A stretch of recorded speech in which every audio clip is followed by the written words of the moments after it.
What's going on, everybody? We got some Guns N' Roses news today, so sit back, relax. I'm going to run you guys through today's GN'R news. So Fernando, who is Axl Rose's manager, put an Instagram post up. This is actually from one day ago. Basically reads off to another 3-hour meeting. And this, of course, has led to some speculation on the Guns N' Roses forums. Some people think we're going to see some more announcements coming from Guns N' Roses, perhaps more touring announcements, but that still remains to be seen. But I think it's definitely a good tease of what we can expect in maybe 2017. We've also got some other Guns N' Roses news. Mick Wald's new book, Last of the Giants. Mick Wald did a new interview where he talks about the book and some of his favorite Guns N' Roses stories. So it's about a half an hour long or so. I've linked to it down below in the description box for you guys to check out.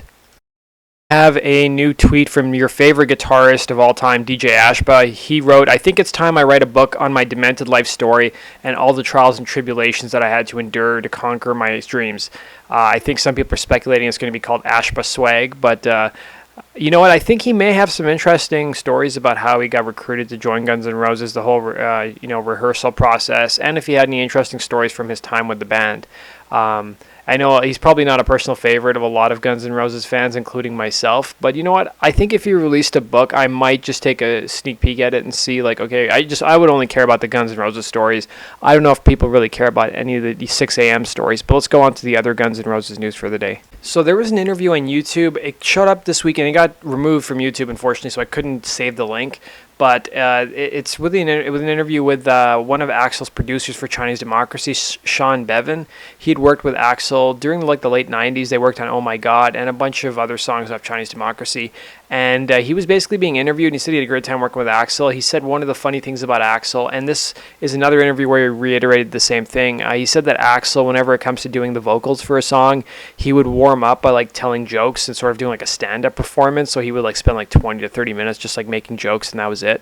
And I wish I had the clip, guys. He was basically at some game night where they had Rock Band Rivals in the background. I don't know if any of you guys are gamers, but I'm a huge Rock Band fan. So they were interviewing him, and he just was asked about Axl Rose, and he brought up the story. But I've linked to another interview that Sean did about Chinese Democracy, as well as a bunch of other 90s music he's worked on. I believe he worked with Marilyn Manson back in the day, and a bunch of other artists that obviously influenced the sound of Chinese Democracy.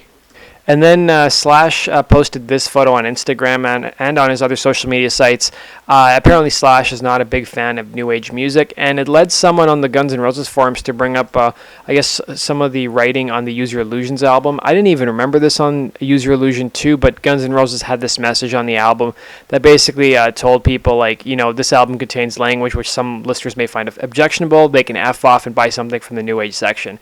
That's something I love about Guns N' Roses, man. They didn't really care about anybody or what anybody thought, but it's kind of sad that you don't really see bands doing this nowadays. Everything's so politically correct and that kind of stuff. We've also got another interesting clip for you guys. I found a clip from German television from 1992. This is of a new story that was done about Guns N' Roses when they played in Stuttgart, Germany, back in the 90s.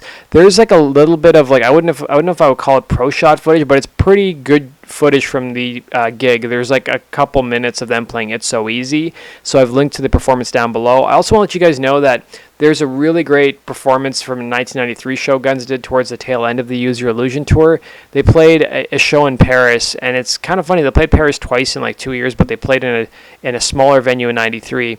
And it's pretty good, handycam footage that somebody shot, and they got the whole concert on there.